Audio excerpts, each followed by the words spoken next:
Hello students, so today we are going to study another new phylum that is phylum Mollusca. इस phylum Mollusca में जितने भी animals होंगे वो soft bodied animals होंगे। इनका बॉडी काफ़ी सॉफ्ट होगा और इस सॉफ्ट बॉडी को प्रोटेक्शन करने के लिए बाहर से सेल भी हो सकते हैं, ठीक है। सेल की कवरिंग भी हो सकती है ऑफ कैल्शियम कार्बोनेट। तो soft bodied animals are included in phylum Mollusca. It is the second largest phylum. इस सबसे ज़्यादा लार्जेस्ट फाइलम जो थे first largest that is phylum arthropoda, जिसमें पूरे इंसेक्ट्स आए थे। ये सेकेंड लार्जेस्ट है। आर्थ्रोपोडा के बाद किंगडम ये जो है फाइलम मोलास्का आपके सेकेंड लार्जेस्ट फाइलम है। हैबिटेट में ये टेरेस्ट्रियल भी हो सकते हैं, लैंड पे भी रह सकते हैं, एक्वाटिक भी हो सकते हैं। एक्वाटिक में मराइन भी हो सकते हैं, ये समुद्री भी हो सकते हैं और फ्रेश वाटर में भी पाए जा सकते हैं। अब देखो ये जनरल फीचर्स इसका मैं बता रही हूँ जो ऑलरेडी आप पढ़ते आ रहे हो। मीन्स प्लैटीहेलमिंथस से अब कॉर्डाटा तक ये सेम चलेंगे आपके features. That is organ system, level of organization, triploblastic with 3 germinal layers, bilateral symmetry हो सकते हैं, ठीक है। लेकिन ज़रूरी नहीं है कि बाईलैटरल सिमेट्री हो। किसी किसी जो मोलास्कन है उसमें आप देखोगे एसिमेट्रिकल, जैसे स्नेल है वो एसिमेट्रिकल शो करते हैं। यूसिलोमेट्स होंगे यानी ट्रू सिलोमेट्स होंगे, डैट इज़ साइजोसिलोम। अगर जिसको भी इसका मीनिंग क्लियर नहीं हो रहा है प्लीज़ मेरे प्रीवियस वीडियो लेक्चर को एक बार ज़रूर देखें। Tube with in tube body plan. तो ये तो जनरल फीचर्स हो गए। नाउ फाइलम मोलास्का में जो कैरेक्टरिस्टिक्स को अगर आपको लर्न करना है तो ये एक मैंने हाइपोथेटिकल डायग्राम बनाया है। अगर आप ये डायग्राम को अच्छे से समझ जाओगे तो आपको इसके सारे जनरल फीचर्स क्लियर हो जाएंगे। सपोज़ आप जैसे स्नेल को ही आप देखते हो तो क्या है, ये इसके सपोज़ ये बॉडी है हम्प, ये इसके हेड रीजन है। हेड में आप आई देख रहे हो और थोड़े से प्रोजेक्शंस निकले हुए देख रहे हो, डैट इज़ टेंटिकल्स। एक अदर सेंसरी स्ट्रक्चर भी है पैल्प जिसको बोलते हैं। अब देखो ये इसके हम्प जैसे बन रहे हैं, विज़रल हम्प बोलते हैं इसे, क्योंकि इसमें जितने भी इंटरनल ऑर्गन्स होंगे जैसे इसके किडनी होंगे, इसके हार्ट होंगे, इसके डाइजेस्टिव सिस्टम होंगे, ये सब इसी एरिया में इस एरिया में प्रेजेंट होंगे। That is called visceral hump, we call it visceral hump. अब देखो इसके नीचे में फुट होते हैं जो कि मस्कुलर फुट होते हैं जो इसे लोकोमोशन में मदद करेंगे। इस हम्प के ऊपर एक membrane means thin fold of skin की कवरिंग होती है जो कि काफ़ी सॉफ्ट स्किन की कवरिंग होती है ऊपर से, and that we call it mantle. ये बहुत इम्पॉर्टेंट कैरेक्टरिस्टिक्स फीचर्स होते हैं। यानी ये जो आप हम्प देख रहे हो, ठीक है, और इसके ऊपर जो आप मैंने ग्रीन कलर के बनाए हैं डैट इज़ कॉल्ड मेंटल, जो कि इसके ऊपर एक थिन फोल्ड ऑफ स्किन है जो कि इसको प्रोटेक्शन दे रहे हैं, क्योंकि ये सॉफ्ट बॉडीड है और ये एक तरह से प्रोटेक्शन दे रहे हैं। तो विज़रल हम्प का जो है उसको प्रोटेक्शन देने के लिए मेंटल है। मेंटल कुछ सिक्रीशंस करते हैं जिसके सिक्रीशन से इसके बाहर की ओर भी एक कवरिंग देख रहे हो जो मैंने ब्लू से बनाया, that is calcareous shell. Calcium carbonate के बने हुए सेल होते हैं।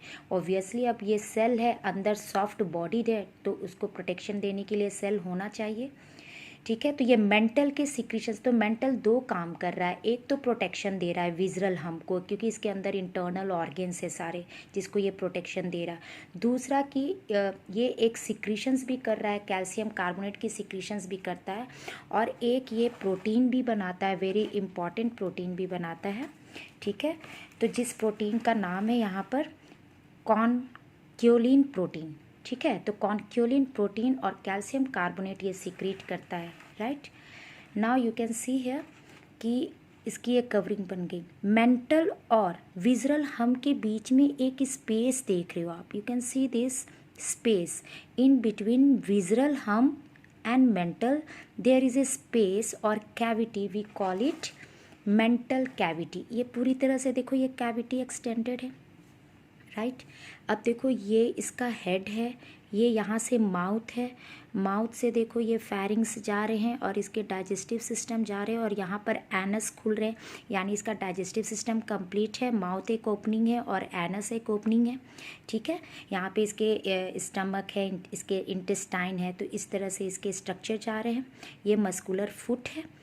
तो ये जो कैविटी आप देख रहे हो between mental and one is visceral hump, इसके बीच में कैविटी है और यहाँ पर एक आपके फेदरी टाइप के फेदर लाइक एक स्ट्रक्चर होते हैं, वी कॉल इट गील्स। तो फेदर गील्स प्रेजेंट होते हैं यहाँ पर, यानी कैविटी में गील्स प्रेजेंट होते हैं। सपोज कोई पानी यहाँ से एंटर किया, ठीक है, वाटर एंटर किए, तो ये उसमें से ऑक्सीजन, डिजॉल्व ऑक्सीजन को ले सकते हैं, यानी रेस्पिरेशन में ये फेदरी गील्स हेल्प कर सकते हैं। जो मैंने यहाँ पे बनाए नहीं है, आपको शो नहीं किए हैं, ठीक है, राइट। यहाँ पर जो है एक फेदरी गील्स होगा, ये बिल्कुल फेदर जैसे ये गील्स होंगे, ठीक है, राइट। नाउ ये रेस्पिरेशन में मदद करेंगे। अब इसके थोड़े से कैरेक्टरिस्टिक्स पढ़ लें। Body is divided into head, visceral hump and muscular foot, ये मैंने बता दिए, जो कि लोकोमोशन में मदद करते हैं।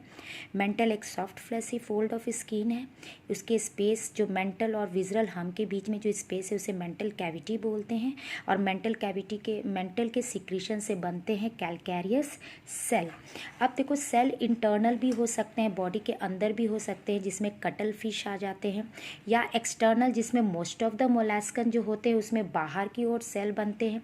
और जो ऑक्टोपस है, ऑक्टोपस सभी जानते हो कि इसके बारे में, जिसके 8 आर्म्स होते हैं, जो ये ऑक्टोपस है, we also call it devil fish, काफ़ी मॉन्स्टर जैसे दिखते हैं। तो इसमें बिल्कुल जो है आपके इंटर्न जो सेल होते हैं वो कम्प्लीटली एब्सेंट होते हैं। नाउ इसके डाइजेस्टिव सिस्टम कंप्लीट है, मीन्स माउथ एंड एनस दोनों प्रेजेंट है। Open type of circulatory system देखने को मिलते हैं।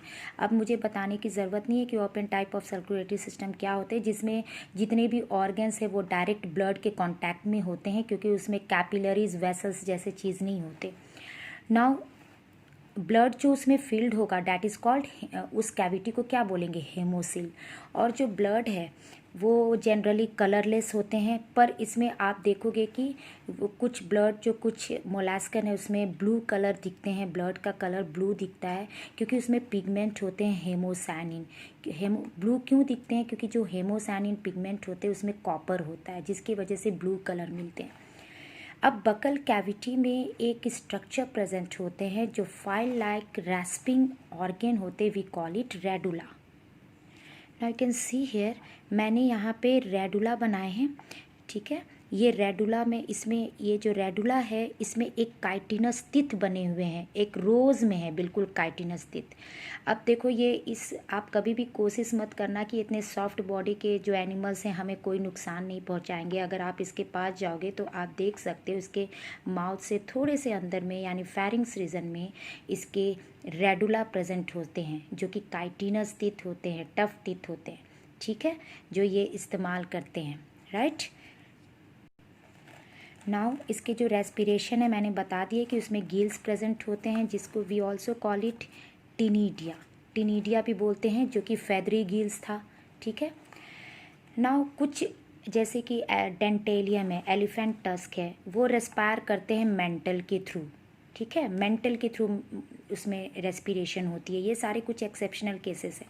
अब जैसे पीला है, जिसको हम लोग एप्पल स्नेल बोलते हैं, ये पल्मोनरी उसमें सैक प्रेजेंट होते हैं, जो कि थोड़े बहुत लंग्स की तरह दिखते हैं, क्योंकि ये लैंड पर भी रहते हैं और वाटर में भी रहते हैं, ये पीला। तो लैंड के लिए पल्मोनरी सैक यानी जो लंग की तरह है वो काम करते हैं रेस्पिरेशन में, और वाटर में गिल्स मदद करते हैं, राइट। अब इसके जो एक्सक्रीटरी सिस्टम है, 1 और 2 पेयर्स ऑफ सैक जैसे, बैग जैसे स्ट्रक्चर्स मिलेंगे, जिसको हम लोग किडनीज बोलते हैं, पर एक्चुअली ये ट्रू किडनीज नहीं है, ये सैक लाइक स्ट्रक्चर है, 1 और 2 पेयर्स में होते हैं। We also call it Keber's organ और ऑर्गन ऑफ भोजनास। देखो ये कबेर और Bojanus, it is the name of the scientist जिसने इसके कुछ पार्ट्स को, कुछ कबेर ने डिस्कवर किए, कुछ भोजनास ने, तो उसके अकॉर्डिंग इसका नाम पड़ गया। You just remember this name. Now nervous system उसमें सेम है, इसमें भी गैंग्लिया प्रेजेंट होते हैं, जो कि गुच्छा होते हैं नर्व सेल्स का, 3 पेयर्ड ऑफ गैंग्लिया प्रेजेंट होते हैं। कुछ सेंस ऑर्गन्स है, अभी मैंने दिखाया, उसमें आई प्रेजेंट है, स्टैटोसिस्ट प्रेजेंट होते हैं जो बॉडी को बैलेंस करेंगे इसे। नाउ अनदर वेरी इंपॉर्टेंट इस, इसमें ऑफ्रीडिया प्रेजेंट होता है, जो कि कीमो रिसेप्टर्स होते हैं। मतलब जब पानी इसके माउथ में जाते हैं, वाटर, तो ये वाटर का केमिकल नेचर को ये टेस्ट कर सकते हैं, राइट। तो इसमें एक केमिकल टेस्टिंग का भी पावर होता है, because of this sense structure, sense organ, that is osphradia, ठीक है, रिमेंबर दिस। नाउ इसमें जितने इसके सेक्सेस जनरली सेपरेट होते हैं, यानी male and female body separate होता है, we call it dioecious condition. कोई कोई मोनेशियस भी होते हैं जिसमें मेल एंड फीमेल सेम ही बॉडी में होते हैं, जैसे डोरिस हो गए, ठीक है, जिसको सी लेमन भी बोलते हैं।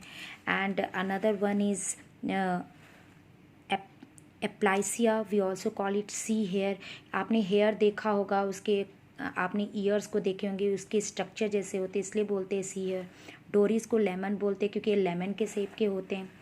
नाउ डेवलपमेंट जो होगा वो मोस्टली इसके इनडायरेक्ट डेवलपमेंट है, डैट मीन्स कि लार्वा स्टेजेस आपको देखने को मिलेंगे। ओविपेरस होते हैं, मीन्स एग लेयर्स होते हैं, एग ले करते हैं ये। अब लार्वा स्टेजेस है इसमें, तो trochophore larva is the most common larva of this phylum. इसके अलावा दूसरे लार्वा भी देखने को मिलते हैं, जैसे glochidium which is seen in Unio. ये यूनियो एक फ्रेश वाटर मजल्स होता है, एक फ्रेश वाटर मजल से आप, ये बहुत इंपॉर्टेंट है for competitive point of view. जो वेलिगार लार्वा है that is seen in Pila, we also call it apple snail. Now कुछ क्लासेस आप पढ़ लो यहाँ पे, जैसे गैस्ट्रोपोडा। मैं पूरे क्लासेस नहीं बता रही हूँ, ओनली जो आपके लिए इम्पॉर्टेंट है, गैस्ट्रोपोडा, बाइवेल्विया एंड सिफेलोपोडा। और भी क्लासेस है पर I am not going to discuss in that much detail. Gastropoda जो है लार्जेस्ट क्लास है इसका, जिसमें आपके पीला आते हैं जो एप्पल स्नेल है, टर्बिनेला है जिसको शंख, जो घर में जो पूजा करने के लिए जो शंख इस्तेमाल करते हो डैट इज़ टर्बिनेला। डोरिस जो कि सी लेमन है, अभी मैंने बताया। एप्लासिया जो कि सी हेयर है। बाइवेल्विया में आते हैं जिसमें 2 वेल्व्स जैसे स्ट्रक्चर प्रेजेंट होते हैं, जैसे यूनियो, फ्रेश वाटर मजल्स, इसको खाया भी जाता है। Pinctada Perl oyster, Pinctada Perl oyster मतलब जो मोती है वो इसी क्लास से मिलते हैं, पिंकटाडा से मिलते हैं, मोती बनते हैं। अब मैं बताऊंगी अभी कि कैसे मोती बनते हैं। एंड सिफेलोपोडा जो कि एडवांस क्लास्ड है, जिसमें सीपिया आते हैं, लोलिको आते हैं। And Loligo is the largest invertebrate. Octopus जो कि डेविल फिश है, और ये इंक ग्लैंड इसमें प्रेजेंट होते हैं। जब भी कोई शिकार इसके पास आता है या फिर अपने आप को बचाने के लिए प्रेडेटर से, वो इंक रिलीज़ कर देते हैं, जो पूरे पानी में इंक फैल जाते हैं, जिसकी वजह से उन्हें प्रेडेटर रिकॉग्नाइज नहीं कर पाते और ये अपने आप को बचा भी लेते हैं, राइट। तो इस तरह से इसमें ऑक्टोपस में इंक ग्लैंड भी प्रेजेंट होता है। कुछ अलग Neopilina which is a living fossil, जो आज भी जिंदा है, एंड इट एक्ट्स से connecting link between Annelida and Mollusca के बीच में कनेक्टिंग लिंक है। This is very very important. Dentalium जो कि टस्क सेल, बिल्कुल एलिफेंट के टस्क, हाथी दांत जैसे दिखते हैं ये। And Chaetopleura which is chiton. तो इस सब के डायग्राम्स मैं आपको भेज दूंगी and you will understand it more clearly, right. So अब देखो पर्ल ऑयस्टर कैसे बनते हैं। सपोज़ इसके वाटर की मदद से, यहाँ पे ओपनिंग है, आप देख रहे हो कैविटी है, मेंटल कैविटी। अगर यहाँ पर कुछ भी सैंड आ गए, सपोज सैंड आ गए, तो सैंड को ये अंदर खींच लेते हैं, ठीक है, एपिडर्मिस है, दिस इज़ एपिडर्मिस ब्लू वाले, ये अंदर खींचते हैं और उसे फिर कैलकेरियस सेल से इसके ऊपर कैलकेरियस सेल की सिक्रीशंस कर देते हैं। आप जानते हो कि जो मेंटल है वो कैल्शियम कार्बोनेट सिक्रीट करते हैं। तो जैसे ही इसके अंदर कुछ भी, अगर आपको सैंड के कुछ दाने वगैरह चले गए, तो ये उसको कैल्शियम कार्बोनेट से कवर्ड कर देते हैं और यही बन जाते हैं आपके मोती, जो कि काफ़ी कॉस्टली होते हैं, जो आप समझ सकते हो कि जो मोती है आपको मोलासिस से मिलते हैं, राइट। Thank you children.